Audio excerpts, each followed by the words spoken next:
Welcome to Update News. Online. Wilmington Mayor James Baker has laid out the plans for the last budget of his 12 years as mayor of the city.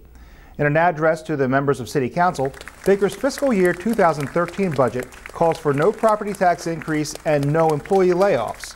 It does, however, include a 9% increase in water sewer tax.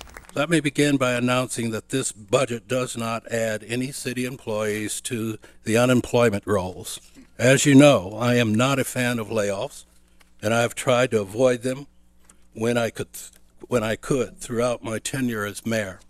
I will not add our own people to the unemployment lines and contribute to the drain on the local and national economy. The $143.3 million operating budget is a $4 million increase over last year, due mainly to pension contributions that rose $2.9 million. The 9% increase in water sewer fees is actually less than the 11% that officials had previously predicted.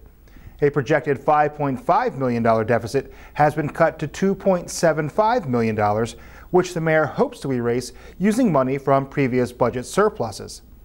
At-large Councilmember Bud Freel, who is chair of the City Council's Finance Committee, felt the mayor's proposal was reasonable, but still left open the door for some change. Well, the positive side is obviously there's no property tax increase this year, which is good. Only 6 months ago, we were looking at probably a deficit of about $5.5 million, and with his budget proposal now, we've gotten that down to about 2.7.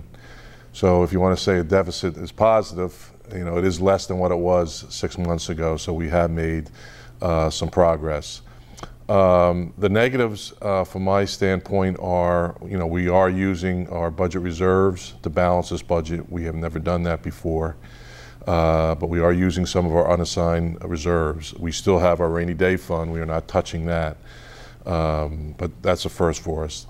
And the second thing that concerns me is, once again, it's a budget to get us through this fiscal year. And I think it does not address some of the things that I think we need to address as we look 3-5 years down the road.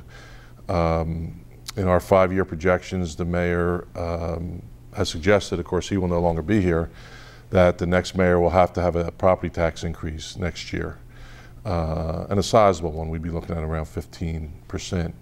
And even with that, we would just be about breaking even, and then the next years we would be in a deficit state again. I believe strongly that we need to continue to reduce the size of our workforce. I think right now we're about 1,134. I think we need to get down to about 1,100. It was suggested 6 months ago that we should reduce about 7 positions a year, and if we do it that way incrementally, we can do it through vacant positions, not layoffs, vacant positions. I was disappointed that they did not take that step in this budget, and I think that's a mistake, and I think it's just kind of pushing off some of the problems for future years. In his remarks, Mayor Baker addressed the ongoing controversy of the city authorizing a $1 million letter of credit to assist in the construction of a hotel on the city's Christina riverfront. Wilmington is prepared to commit to a $1 million letter of credit to assist the hotel project in achieving full bank financing. We are currently reviewing protections that would be included in the agreement to enable the city to recover its money if any portion of the letter of credit is ever needed for this project. It is important to note that a letter of credit is not a grant, but a type of loan guarantee or insurance policy that encumbers city funds for a defined period of time. The funds will eventually become unencumbered, and the city will have the money available for other economic development projects. A letter of credit would be backed by the city's Economic Development Strategic Fund, which was established by the administration and council soon after I took office in 2001. This letter of credit does not affect operating budget dollars that support daily government programs, services, and personnel. The river fund has been a plus for the city of Wilmington. If you look at how much we have invested in the riverfront, we have doubled that amount in return. So I think we need to keep investing in the riverfront. The one thing that has been missing is a quality hotel down there. And I think the the outfit that they're talking with is top notch, and I think could be a real plus for the riverfront and continue to be a plus for the city of Wilmington. I think the city needs to continue to encourage that kind of development down at the riverfront, and if there's a way for us to assist, we should do it. And we've done it before for hotels. We did it for the DoubleTree, and we've done it for the Sheraton in past years. So it's not unusual for the city to try to leverage some investment dollars and help out. Wilmington City Council will review the mayor's proposal in budget hearings scheduled through the month of April. And Councilmember Freel encourages public participation in the process. Our citizens, our employees, any of our stakeholders, if they have ideas, please try to get them to us. They can send them anonymously if they want, but they can always send us emails, call us.